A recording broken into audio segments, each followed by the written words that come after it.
So I've taken my back step, I'm going to take a side step. Sometimes I won't have time to bring my feet together. They won't touch on this step. I just bring them close, and then I open to the side. It's quite common that I won't have time to touch. And the same thing here. When I go from side to front, it's common that I won't have time to bring my foot all the way in and then go forward. I just try and pass my foot close under my body. So on the next step, I must touch. I touch and open to the side.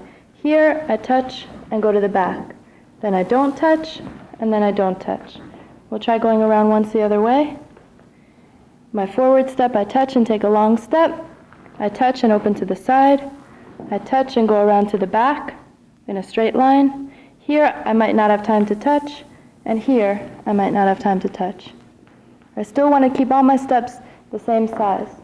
Now, this is hard enough when all your steps are at the same tempo, but it's common to change from slows to quicks in the middle of a grapevine. One very common rhythm is for me to go like this. It's from a forward step to be slow, the next quick, quick, slow. That's one of the reasons that I often don't have time to touch my feet together in those steps, because they're quicker. So my forward step is slow, this is slow, and quick, quick, slow. What I've seen is that a lot of people have trouble making your quick step as large as your slow ones. It's true that it takes probably about twice as much work, because you're going twice as fast. But you got to do it. So, forward, side, back, side, front. It's that side step that has to be large. Let's go the other way. Here, forward, side, back, side, front. The important thing is that you take all of your steps the same size through the whole grapevine. Your back steps just as long as your forward steps, and your side steps just as long as well. You want to be able to take all your steps the same size. If your partner then turns in an irregular way, you're going to have to adjust the size of your steps in order to stay in front of your partner. And you'll take irregular sized steps. But if he turns consistently, your steps will all be the same size. You remember the step we did just a little while ago, a calicito, or a merry-go-round, where the man takes the woman around on her axis before he goes on to walk again.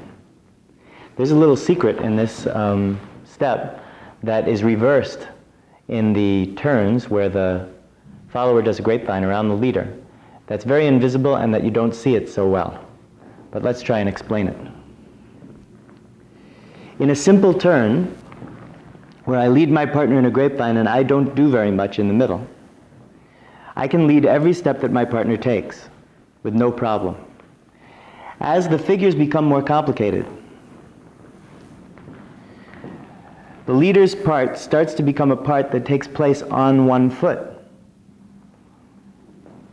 or the other foot.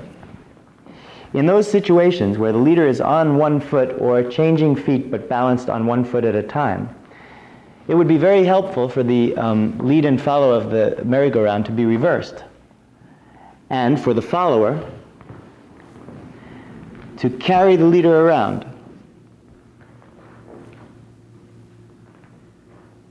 The grapevine.